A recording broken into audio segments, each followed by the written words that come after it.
Hello and welcome. Through our latest research, which involved conversations with male and female IFAs and with consumers, we found that when women take financial advice, they keep at it.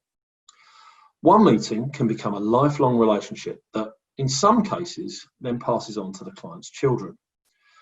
But the challenge seems to be encouraging younger women to seek advice in the first place. According to our new report, Unlocking the Power of Advice, twice as many men aged 18 to 34 would seek advice compared to women of the same age. To discuss this further, I'm joined by Georgina Fry, a chartered financial planner at Saunderson House. Hi, Georgina. Firstly, what brought you as a woman into the financial advice industry? Hi Ian, thanks for having me.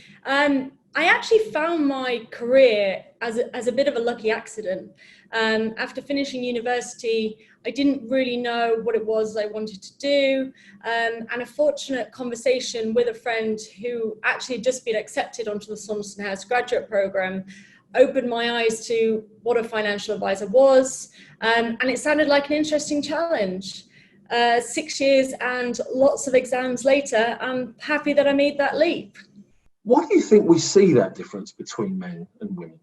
I think for women, the barriers to seeking advice often come from self-doubt or self-comparison. So questions such as, I don't have enough money to start, or I won't understand, often cause inaction and can be the reason why when women do seek financial advice, it's later on in their career than their male counterparts. To help overcome this, I think we need to make conversations about finance, saving and investing part of the norm. Most people recognise that they need to use an accountant or a lawyer to handle their affairs, and there's no reason why a financial advisor can't be part of that toolkit. Starting to have conversations with a financial advisor early, even on an ad hoc basis, can make sure that you aren't missing out on any opportunities and can help to break the illusion that financial advisors are solely a tool reserved for the wealthy. I found that female clients tend to be more objective or event-led, such as funding for a house deposit, or perhaps it's school or university fees for children. Usually events that present themselves later on in life that spur them to seek financial advice. Whereas male clients tend to focus on the numerical side or investment returns, and this often drives them to seek financial advice earlier. As a final point, I think risk is also really relevant here. The concept of risk can be really off-putting to some female investors. But actually, when it's broken down into concepts such as volatility, it can break down that barrier and make investing feel much less intimidating. I think women are more aware of the perceived risks of investing, and this makes them naturally more cautious, but they often don't realise that there are other risks, such as inflation, which you're not protected against by just holding cash. What do you think needs to change to get more women accessing advice from a younger age? I think financial advice needs to stop being viewed as something that can wait until later in life. It's fundamental to understand that the sooner you can start saving and putting the right things in place to help your savings work for you, you can start to build a solid foundation that will support you as you climb your career ladder. Having an understanding of compound returns really helps here too. I think once people are made aware of how much of a difference it makes to start saving early, and they can really see how starting early translates into meeting long-term objectives. Do you think that there is more that could be done to familiarise women with these concepts? Should, for example, this be something we think about teaching children at school? Absolutely. Financial literacy should definitely be something that's taught at school. Not only would having financial lessons earlier in life help everybody to understand a lot of the jargon that's used in the industry, but it would also really help people approach financial advice from a position of confidence rather than uncertainty or fear. Simple lessons in mortgages, tax or pensions, which really nearly every one of us will come into contact with throughout our lives, would encourage people to ask questions and develop an understanding of the fundamentals without any kind of shame or stigma. Yes, a number of the people responding to our survey highlighted not knowing where to go or not being sure about what advice can offer as reasons for not having sought advice. What do you think the industry can do to encourage more women to engage with our advice? I think the industry is slowly starting to shed the old boys club image and is starting to become more welcoming and inclusive.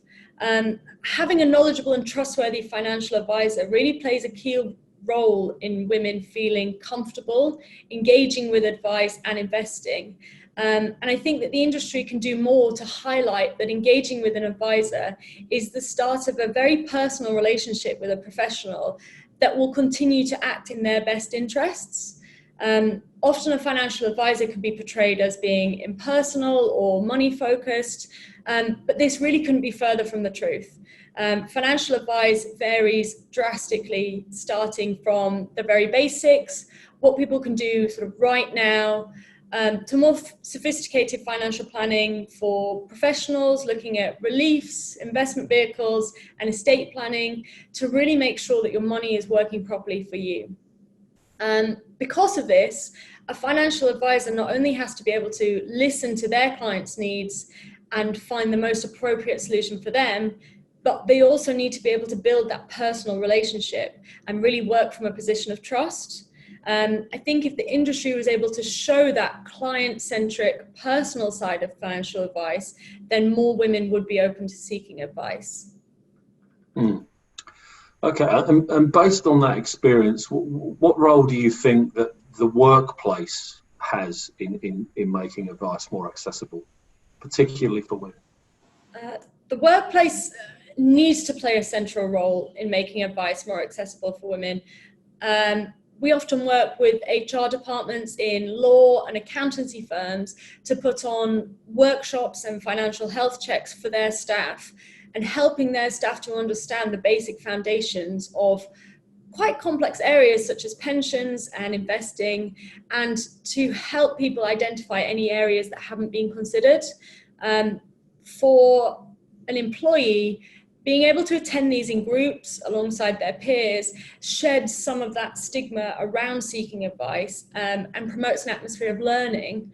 And I think if more workplaces and companies can put on these workshops for their staff, it would enable everyone to develop at least a basic understanding of their own financial situation.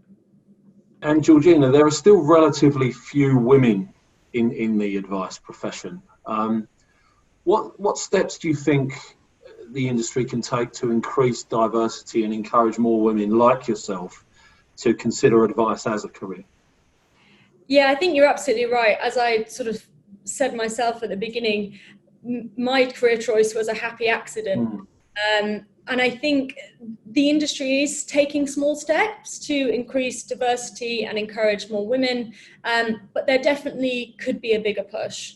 At Saunderson House, we've been very active in promoting our equality and diversity programs. And as part of this, I personally lead a Women in Wealth group, which is a mentor role to younger women within the company, helping them to advance and excel in their career and reach their full potential.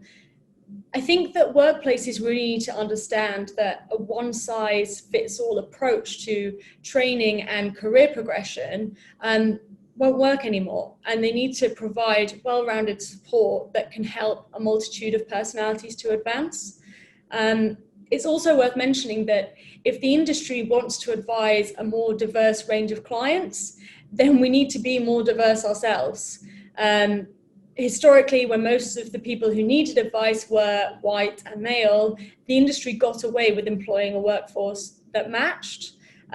Nowadays, we know that women more than ever before are the higher earners in their family, and we need a workforce that meets the needs of a changing world. For any firm, that doesn't change, they're effectively cutting themselves off from a good portion of the marketplace. Thank you, Georgina. It's great to hear your thoughts on this topic. Thank you.